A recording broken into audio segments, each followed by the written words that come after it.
దేవతలారా రండి, మీ దీవెనలందించండి. నోచిన నోములు పండించే నా తోడును పంపించండి.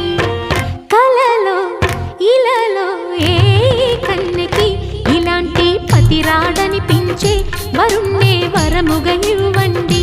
కని విని ఎరుగని వేడుకతో వివాహం జరిపించాలండి. కలలో ఇలలో ఏ కన్నెకి ఇలాంటి పతి రాడనిపించే వరుణ్ణే వరముగా ఇవ్వండి. కని విని ఎరుగని వేడుకతో వివాహం జరిపించాల